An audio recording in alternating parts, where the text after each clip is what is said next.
Como es habitual a esta hora en Mega Noticias 3 de la tarde, nos vamos a debate con... Invitamos al maestro Clemente Romero Olmedo, abogado y consultor en seguridad. Gracias por estar con nosotros, maestro. Alberto, siempre un gusto, un saludo a ti y a todo el auditorio que nos ve. Maestro, dentro de todos los dramas y tragedias que está viviendo nuestro país, parece que el de los desplazados no tiene mucha voz en la palestra nacional, no es muy difundido, pero es un drama que tiene un matiz fundamental. O sea, la gente tiene que abandonar todo, su casa, sus orígenes, su historia, porque grupos delincuenciales están disputando esa plaza y ese pueblo les conviene que esté vacío para que puedan hacer de las suyas, maestro. ¿Cómo ves esta situación? Pues lamentable y muy preocupante, estimado Alberto. La situación en México, lejos de mejorar, ha ido empeorando en los últimos años.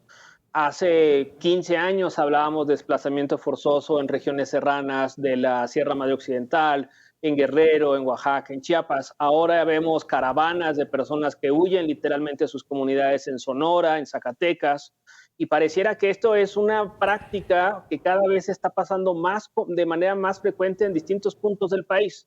Y esto nos habla de que la gobernabilidad en muchas regiones de nuestro país, desafortunadamente, está en manos de la delincuencia organizada.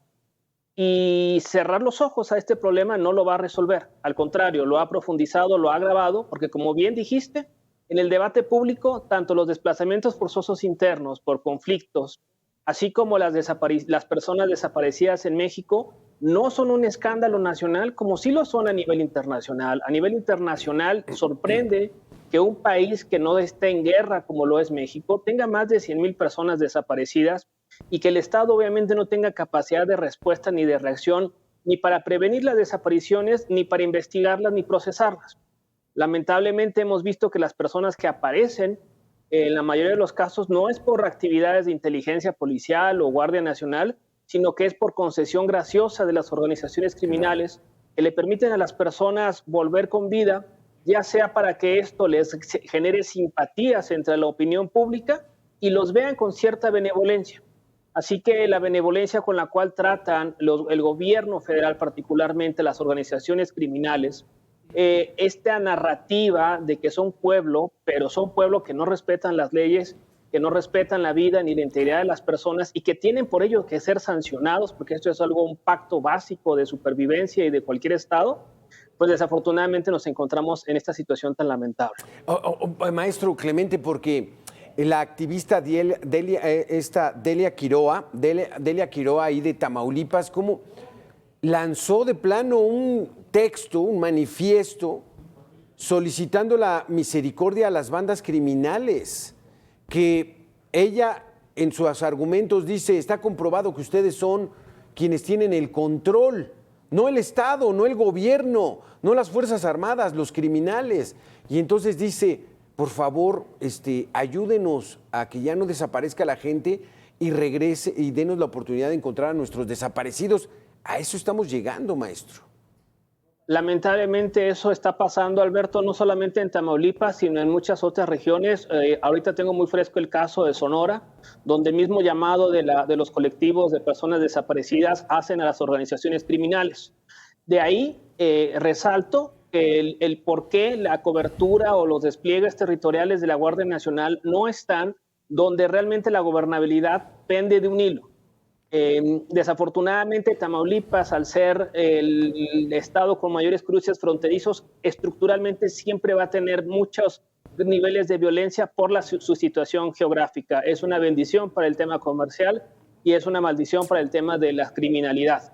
Entonces, si sabemos que Tamaulipas es un estado cooptado por las organizaciones criminales, ¿por qué el gobierno federal no tiene un despliegue más amplio y más eficaz de la Guardia Nacional en dicha entidad federativa? Exacto. Ahí, Alberto, no se entiende el por qué muchos de los elementos desplegados de la Guardia Nacional o están en la Ciudad de México o están en el Estado de México, en entidades donde si bien se enfrentan niveles de criminalidad, en la Ciudad de México tenemos 90,000 policías, nuestros niveles de criminalidad y de tasa de homicidios y robos están muy por debajo de la media nacional, pero usarlos hace algunos meses a cuidar las vías del metro y los andenes, pues esto nos habla del despropósito y de la tragedia politizada de la gestión gubernamental, en la cual todo se ha vuelto político y no tenemos una agenda de Estado sobre el tema de seguridad, que empezó lamentablemente cuando se aprobó la creación constitucional de la Guardia Nacional. Se le dijo a la oposición que no cayeran en la trampa, que había gato encerrado en los transitorios, y aún así lo aprobaron. Les dijimos, ¿para qué aprueban una Guardia Nacional que es netamente una policía? Va a terminar en manos del ejército, tal cual ha pasado. Se extinguió la Policía Federal, ¿y cuáles son los resultados? Ahora los propios informes públicos de la Guardia Nacional informan que las personas detenidas en el último año ha decaído respecto a los años anteriores. Entonces, ¿qué es la Guardia Nacional? Claro. La Guardia Nacional es una patrulla nueva, es una nueva división del ejército. Su trabajo es de persuasión y de presencia, pero no de investigación, no de persecución, no de sanción. Es una gran incógnita. Y lo peor, Alberto, antes de concluir mi idea, es que miles de integrantes del ejército y policías que están en las calles cuidándonos, pues están en una situación de profunda vulnerabilidad y con mensajes cruzados. Por un lado les dicen, no hagan nada, abrácenlo, respétenlo, y por otro lado, replíquense, cuídense, hagan lo que puedan. Y cuando vemos que hay abusos por parte de algunos elementos, ya sea por trastornos psiquiátricos, por el estrés que traen acumulado en el trabajo, pues vemos que el ejército, la Guardia Nacional, los deja a su suerte. Ya hay decenas, centenares de familiares que han salido a las calles a manifestarse y decir, señores, los miembros del ejército, las policías, también somos ciudadanía, también somos pueblo, necesitamos ser cuidados y que respeten nuestros derechos laborales y de integridad. Entonces, el desbarajuste está por todos lados y desafortunadamente no vemos que esto vaya a mejorar al mediano plazo. ¿Cómo lo ves? Vamos a darle la bienvenida a Eunice Rendón, coordinadora de Agenda Migrante. Eunice, gracias por estar aquí con nosotros. Pues esto es el mundo de locos, Eunice, porque está más que claro que está militarizada la seguridad pública. Pero se atreven a decir con el cinismo, la desfachatez, con la politiquería que no pueden superar. No es militarizada porque el jefe de las Fuerzas Armadas es civil y porque la secretaria de Seguridad es civil. Esto es de locos, Eunice. Bueno, yo creo que más allá de todas estas incoherencias que mencionas, querido Alberto, creo que también tendríamos que plantear, no solamente es el hecho, por supuesto muy preocupante el tema civil, ya vimos cómo incluso hubo un revés de la Suprema Corte de Justicia al ya de plano haber pasado la Guardia Nacional a la Sedena, aunque también como aquí ya se mencionaba, pues siempre ha estado como un brazo de la Sedena, ¿no? Estando en donde haya estado, en la propia Secretaría. La verdad es que la secretaria nunca ha sido jefa de la Guardia Nacional, ni antes, ni ahora, ni después lo será. Siempre es el general Sandoval quien ha dirigido esta fuerza. Pero aquí lo preocupante, creo que yo lo plantearía en tres cuestiones importantes. Por un lado, que justamente esta Guardia Nacional no ha logrado realmente formar una fuerza de seguridad pública a la medida de los retos que México tiene en materia de seguridad. Y pues vemos varios delitos que ahí están a la alza, pero no solamente eso, o esto que ya se mencionaba del número de detenciones, los tramos carreteros, realmente tú puedes tener el testimonio de todos los empresarios que utilizan esos tramos carreteros, como no es lo mismo que cuando estaba la Policía Federal ahí, con todos los defectos que la Policía Federal también pudiera tener. Sin embargo, no hemos logrado realmente tener una capacidad, como ya se decía aquí, de operación, de investigación, de seguimiento en ese tipo de situaciones y delitos. Entonces, no hay una Guardia Nacional muy grande, sí, con cuarteles, que eso creo que está muy bien, porque pues eso de que anduvieran las policías de un hotel a otro tampoco era lo adecuado. Entonces, sí, con un montón de miembros, con un montón de cuarteles, pero todavía no con una funcionalidad práctica de las tareas que deben realizar ante los delitos federales, ¿no? Segunda preocupación, incluso Chiapas, este lugar donde estamos viendo toda esta descomposición, este desplazamiento forzado que quieren reclutar a la gente y a los niños de manera obligada a los grupos del crimen organizado, donde sucede todo este tráfico de sustancias y de personas. Este mismo estado, ¿no? Al igual que la que varios puntos de la frontera sur mexicana, pues tienen, o más bien varios puntos en Chiapas, estamos viendo que tienen una gran presencia de la Guardia Nacional, pero desafortunadamente no para los problemas de México, sino para los problemas de Estados Unidos. O sea, tenemos un despliegue para cuidar la frontera de que no entren migrantes, pero no para ir y cuidar el Estado de Derecho en estos poblados donde prácticamente no existe ese Estado de Derecho, y la gente pues tiene que huir de esos lugares para no ser reclutada, por ejemplo, por el crimen. Y tercera cosa muy importante, creo que este tema de la Guardia Nacional, la lucha de que si es civil o no es civil, que si la Sedena lo controla, que si no, etcétera, también ha dejado de lado lo que prometió el presidente, que es una estrategia integral de seguridad. ¿Dónde están esos componentes de prevención social de la violencia y el delito? ¿En dónde estamos viendo esas causas que tanto prometió el presidente? Porque hasta ahora a mí no me queda claro. No creo que el programa de ayuda a las personas adultas mayores pues esté cumpliendo con esas causas, ¿no? Difícilmente vamos a ver bandas de viejitos delinquiendo. En fin, a lo que voy es que creo que ha faltado ese brazo, que él decía incluso, pues yo estaba de acuerdo con eso de abrazos y no balazos, ¿no? Pero los abrazos hay que saberlos dar, son también tiros de precisión en una política pública social que vaya a donde más se requiere para que el crimen no nos esté ganando a nuestros niños y a nuestros jóvenes. Y aquí lo que estamos viendo pues es completamente lo contrario, ya no solamente que el crimen esté ganándonos a los niños y a los jóvenes, sino que además los está obligando ya a otra parte de estos niños y jóvenes a trabajar para ellos porque no hay finalmente hacia dónde correr en estos sitios. Y yo creo que eso es lo preocupante. Como se hablaba aquí, además, ahí los criminales han ido ocupando diferentes espacios por lo jugoso que es el negocio de traficar con seres humanos. La selva también ayuda, por eso hay ciertos brazos del cártel Jalisco Nueva Generación, que es el conocido MAIS, ¿no? Que también están internados en esa área y la conocen bien. En fin, es bien sabido que en esa zona, bueno, hasta han secuestrado a guardias nacionales y a gente del Instituto Nacional de Migración, ¿no? Entonces yo creo que eso es lo más preocupante del escenario que tenemos hoy frente, y creo que seguimos sin reconocer que tenemos todavía pues una estrategia que no ha logrado al final funcionar para reducir el delito en nuestro país. Mientras no se reconozca y se trate de evadir, maestro Clemente, pues bueno, esto va de mal en peor.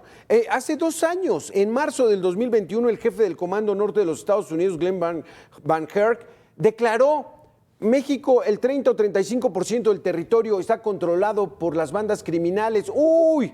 Aquí pegamos el grito en el cielo. ¿Cómo es posible que digan eso? No es cierto, es mentira. ¿Cómo lo ves, maestro? 2 años después de esa declaración y con terrenos como Chiapas, Tamaulipas, Zacatecas, Durango, Sonora, perdidos para el Estado mexicano.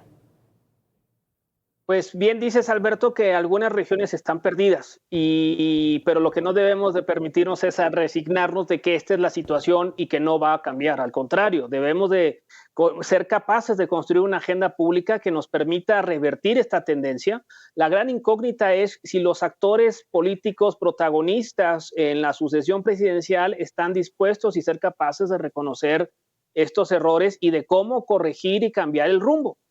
Eso es una preocupación clara para las personas que nos dedicamos y estudiamos los temas de seguridad sobre qué vas a hacer con la Guardia Nacional a partir de la siguiente administración federal, gane o no Morena, independientemente de que el mismo grupo político pueda seguir conservándose en el poder. La gran pregunta es, ¿los militares llegaron para quedarse no solamente en tareas de seguridad, sino para también gobernar y controlar la administración pública en tierra y aire, como ha pasado con la Secretaría de Marina en funciones que antes tenía la Secretaría de Comunicaciones y Transportes? No hay una agenda de cómo construir y volver a una situación de gobernabilidad en la cual los civiles sean las personas que tengan el mando y las corporaciones federales de seguridad nacional, como es el Ejército y la Marina, se encarguen de manera subsidiaria de las tareas de seguridad. Es decir, todos los problemas que se han generado con los desórdenes administrativos de la actual administración han profundizado los problemas que teníamos antes de que entrara el actual gobierno. Como bien comentaba la doctora Eunice hace unos instantes, teníamos una policía federal, sí, con sus áreas de oportunidad, pero que tenía mucha mejor cobertura de seguridad en carreteras. Ahora las carreteras parece que son tierras de nadie. La autopista México-Cuernavaca, que antes no pasaba más allá de la mayor preocupación que yo recuerdo eran los motociclistas de exceso de velocidad, ahora es, cierran la autopista, a las personas las asaltan, secuestran a las personas en las carreteras federales y no pasa nada. Entonces, por supuesto que estamos en un proceso de descomposición y degradación, y como también comentaba Eunice, las políticas de prevención del delito no podemos equipararlas con las políticas sociales, como es la asignación directa a personas adultas mayores. Las políticas de prevención tienen que estar focalizadas, tienen que estar evaluadas constantemente y tienen que corregirse, porque desafortunadamente la tragedia de la prevención en México es que la gente quiere resultados de 6 meses, y muchas veces los resultados se van a ver a varios años o hasta una generación. ¿Qué es lo que podemos hacer como país para que no se recluten a niños ni adolescentes en comunidades indígenas de Chiapas, en comunidades rurales de Jalisco, de Zacatecas, al crimen organizado? Algunos lo hacen porque no hay otra alternativa económica, algunos lo hacen porque les llama la atención esta narrativa de poder y de riquezas que sus comunidades o su estilo de vida honesto no les podría permitir.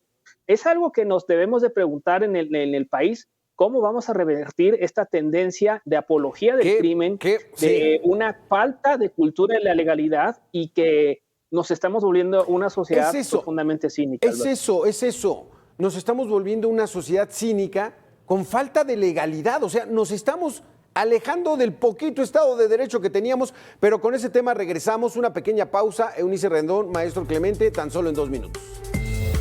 Gracias. A este gobierno de todo. Ya veníamos con un problema importante desde hace varios sexenios en materia de seguridad, porque además pues, las acciones de un gobierno se van viendo también en otros, ¿no? Entonces, yo creo que el Estado de Derecho, de alguna forma, en algunos sitios estaba ya bastante frágil. Sí creo que en este gobierno hay algunos grupos del crimen que se han empoderado mucho. Uno de ellos es el cártel Jalisco Nueva Generación, que sí ha crecido y se ha empoderado como nunca, ¿no? No es que no existiera antes, pero sí ha logrado expandir ahora sí que su acción de manera muy notable en esta administración, por ejemplo, ¿no? Y lo que sí vemos es que hay lugares donde, pues sí, ahora ya es muy patente la falta de Estado de Derecho, ¿no? La falta de gobernabilidad. Hay lugares, no solamente estos 12 comunidades de Chiapas que huyen de la violencia y el crimen organizado, como ya hemos estado comentando, pero también hay lugares en Guerrero, hay lugares en Michoacán. A mí que trabajo mucho con los migrantes, pues hay familias completas de Tierra Caliente, tanto en Guerrero como en Michoacán, que están huyendo porque ya les mandaron la cabeza de algún familiar, porque ya hay una amenaza en contra de todos ellos. Entonces, pues ahí en esos lugares también hay esa falta de este derecho que pues creo que sí se ha empeorado. También el tema, por ejemplo, en Zacatecas, el otro día estuve por allá con los legisladores justamente para la ley de desplazamiento forzado, y los testimonios que escuchamos de boca de las personas y de los alcaldes, ¿no? De los presidentes municipales por allá era realmente lamentable. Veíamos imágenes de los militares que estaban protegiendo a la gente para que sacara las cosas de sus casas y huyeran de sus casas. Imagínate, ese tamaño es la falta de este derecho, y reconocida por el ejército, que lo que hacen es proteger a la gente en lo que se escapa. Entonces yo creo que eso es lo que es muy, muy preocupante, que sí ya hay sitios en donde la gente pues prácticamente no puede vivir. Otros lugares ya hay de manera pues muy de facto una autoridad paralela, ¿no? Si pasa, a mí me toca trabajar en varios poblados en donde si pasa algo, pues ya ni se acercan a la autoridad, ya van con la autoridad paralela, que son criminales, a pedir justicia, ¿no? Entonces estamos realmente en un momento, yo creo que crítico. Hay una serie de extorsiones que han venido haciendo los criminales para legalizar sus negocios, y lo han hecho de forma exitosa. A mí me ha tocado trabajar con redes de pescadores, por ejemplo, a los que los criminales les obligan a venderles su pescado al precio que ellos quieran. O sea, no, aunque ellos tengan un cliente mejor, tienen que vendérselo a los criminales porque si no, pues los matan, ¿no? Entonces, también ha pasado en el caso del agave. O sea, ya hay muchos productos del campo en donde esa extorsión se ha vuelto patente y en donde, pues prácticamente muestra también esta cara de falta de Estado de Derecho, pero algo más grave todavía, la legalización de los negocios de los criminales ya en diferentes rubros. Y yo creo que eso es lo que nos debería estar preocupando. Y como aquí, pues ya mencionaba también mi compañero, ¿no? Sí. Es muy importante que que no nada más nos conformemos con eso, ¿no? ¿Qué va a pasar? ¿Qué hacemos? Es que esa sería la pregunta, Eunice. Ajá. Eunice, ¿qué es lo que hacemos? Como tú dices, esta es una bola de nieve. Si bien es cierto, y dice este gobierno, bueno, es desde Calderón, bueno, Calderón fue hace 12 años, ¿no? Bueno, va creciendo, pero ha crecido más. En esta administración, en estos 4 años y medio, esa bola de nieve ha crecido mucho más, porque ya se perciben muchas reuniones. Sí, Alberto, nada más que algo que dice aquí Clemente creo que es muy importante. O sea, sí, quien llegue de Moreno, de quien sea, va a tener que tomar una decisión, porque pues vas a ver que eso no ha funcionado, la Guardia Nacional. El punto es que no va a estar fácil, porque se le ha dado, eso sí, como nunca, poder al ejército, Exacto. Un poder que no va a querer soldar. Entonces yo creo que quien llegue, aunque tome cualquier decisión, la va a tener difícil. Sí. Y otra cosa, las instituciones de seguridad no se construyen de la noche a la mañana. Es una barbaridad que en México creamos eso. O sea, en donde hay instituciones, pues es de muchos años y no es una cosa que cambie con un tema de política. Y en México, desafortunadamente, sí hemos politizado la seguridad. Entonces yo creo que la vamos a tener muy difícil, sea como sea, y gane quien gane y decida lo que decida, ¿no? El que trae la tarea pendiente va a ser el próximo presidente, maestro Clemente. ¿Qué va a hacer, por ejemplo, para tratar de controlar al ejército, que le han dado todo el poder, todo el dinero, todo para ellos? ¿Nos vamos a tardar cuánto tiempo en revertir esta situación, maestro Clemente? Hay algunos autores que mencionan que décadas y todo puede pasar de una manera también más acelerada. Comparto con Eunice la preocupación de qué vamos a hacer y creo que es la labor de la sociedad civil, de los activistas, el tratar de construir una agenda mínima de qué vas a hacer con la Guardia Nacional independientemente de quién gane. Porque hay problemas estructurales que lejos de resolverse en esta administración, pues se han profundizado. Creo que a distancia se ve con mayor claridad la tragedia que representó para el Estado mexicano la desaparición de la Policía Federal. Pudo haber sido mucho más sencillo reformarla, identificar las áreas de oportunidad, fortalecerla, establecerle mecanismos de supervisión externa, evaluaciones constantes y periódicas a sus mandos y a la tropa, y al desaparecerla y desmantelarla y otorgarle todo el poder al ejército. La gran pregunta ahora es, bueno, ya si el ejército no puede con la criminalidad porque no es parte de su agenda, no es parte de su formación, ¿a qué otra institución vamos a recorrer? Y la verdad, el Estado mexicano ahorita ya no tiene a quién más recurrir. Esa es la gran preocupación de lo que tenemos. Y le agregamos otra cosa, Alberto, el tema económico. Estamos viendo que cada vez hay más migración por razones económicas hacia Estados Unidos. La economía está estancada, si bien es cierto, ahora hay más personas con más transferencias gubernamentales para gente de tercera edad, jóvenes, adolescentes en edad educativa. La realidad es que la economía está estancada y que muchos de esos recursos que se esperaban de inversión extranjera en el sector de energía, en el sector de infraestructura, están parados. Y muchos de los fondos y de los fondos públicos, algunos para los temas de seguridad, para los temas de infraestructura, para los temas de prevención de desastres, se desaparecieron esos fideicomisos, ¿no? Porque se han ido a gasto corriente y entonces vamos a tener un cóctel explosivo para la siguiente administración, un problema económico severo, que este sexenio no lo hemos tenido, pero que lo vamos a tener en un par de años de manera inevitable. Ya no hay ningún indicador que nos diga que esto económicamente se va a componer por arte de magia, ni por tracción económica, ni por el nearshoring, ni por nada de estos temas, porque el tema de seguridad es una gran preocupación para los inversionistas. Mis clientes me mencionan, Clemente, estamos preocupados porque nos tenemos que pagar extorsiones a los gobiernos formales y a los gobiernos informales. ¿A quién le vamos a pagar?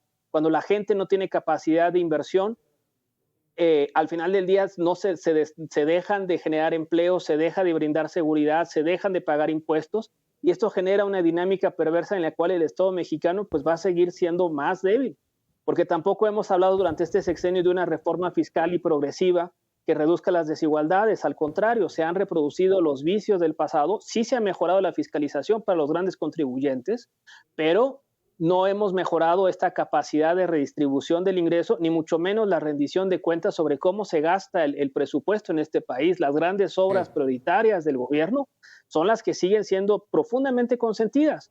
Y mucha también del gasto se va a gasto corriente, pero no tenemos una inversión en infraestructura que sea sostenible, que sea económicamente redituable y que genere un efecto multiplicador. Probablemente el único proyecto de infraestructura que tenga un buen impacto al mediano plazo son las obras de infraestructura para el corredor transísmico, pero el resto probablemente no veamos ningún beneficio al mediano plazo. Y ese dinero es de todas las personas que nos están viendo en este momento y de todos nosotros, las mexicanas y mexicanos. Sí, porque México es un pueblo alegre, es un pueblo solidario, es un pueblo trabajador, aunque nos quieran vender la otra idea. Eunice, tú que estás con las comunidades, ¿cómo lo percibe la gente, sobre todo esta violencia? No lo pueden enfrentar. Estos tipos traen armamento de altísimo calibre, el ejército igual, se agarran a balazos, sálvese el que pueda, Eunice. ¿Cómo ves tú ya este futuro mediano para nuestro país? Y nos queda un par de minutos nada más.